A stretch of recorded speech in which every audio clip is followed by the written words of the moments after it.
we were like most departments. We had the typical fire prevention programs, inspections, plans review, go out to schools, do public safety events. But in January of 2013, we had a watershed moment. Fire was dispatched at about 2 o'clock in the morning. My phone rang shortly thereafter. Reported structure fire with known people trapped. Ultimate outcome was we lost a 34-year-old mother, a 2-year-old child, and an 8-year-old child in this fire. Some firefighters really put themselves at risk going into this structure to rescue those people. They knocked the fire down, dove through the window, found the 8-year-old right away, but it was already too late. Never did find the mom and the 2-year-old because conditions deteriorated so quickly. So we had a close call on top of losing citizens. So one of the things in the investigation of the fire, we realized that these people did all the right things. The 8-year-old participated in the school program, brought it home. They put smoke alarms up. They had smoke alarms properly installed. They did go off. They had an escape plan. They had 2 ways planned out. Unfortunately, the fire was between them and both means of egress.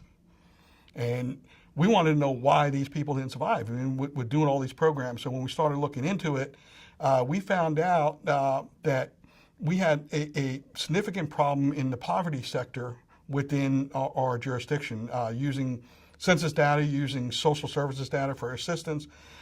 We started looking at our fire deaths and found out that 76% of our fire deaths were occurring in those areas where poverty was a problem. So now we wanted to know why.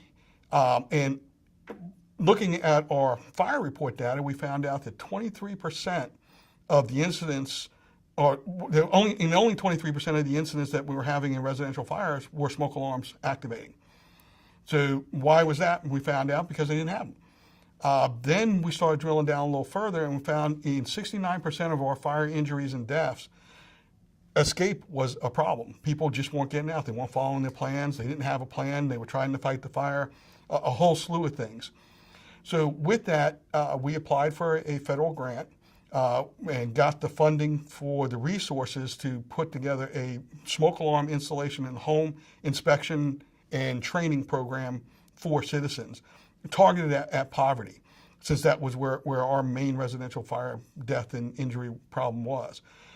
In that program, we started looking at the different areas to go to, partnered within our own organization with the volunteer companies, along with our career staff, and we went out using citizen volunteers to help us so that our teams reflected the diversity of the community. And when we went out there, we targeted specifically, started off with our pilot program in one of our trailer parks, which is predominantly migrant and immigrant population. And we were able to reach all 300 trailers in this trailer park. And ultimately, our goal was to reduce fire loss and fire death and injury by 25% amongst the poverty population, reach 1,000 homes and install 2,000 smoke alarms. At the end of the grant period, we reached 1,634 homes. We actually got into 584 for inspections, and we installed over almost 2,500 smoke alarms. So that part of it, looking at, we met our numbers, but the numbers aren't everything. So then starting to look at the numbers, did we decrease the fire loss? Did we decrease the injuries?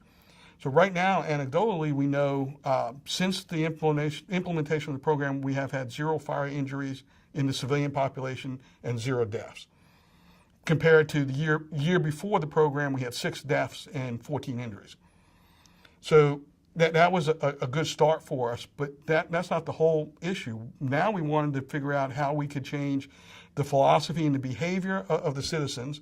So we created assessment tools before, immediately after, which is a 6-month period, and now we're waiting for the long term, which we'll send out within another year and see if we really changed behavior. The other thing is we wanted to change behavior within the department. We wanted to push out these type of programs at the station level, because who's better to know your district than those people that respond to those areas? So we've actually got the department to commit to you do fire con ed, you do EMS con ed, you do hazmat continuing education. We actually have a slot of time every year for prevention continuing education. We also gave all our stations training in risk assessment, and we're getting ready to push out this year them actually do a risk assessment of their area and develop a program for their area. This program worked for us, and it can work for you as long as you're willing to get out of your comfort zone and get out there and just do something. Don't let analysis paralyze you. And if you need more information on this program, feel free to go to our website at albemarle.org and navigate to the fire rescue page, or get the phone numbers from that page and give us a call.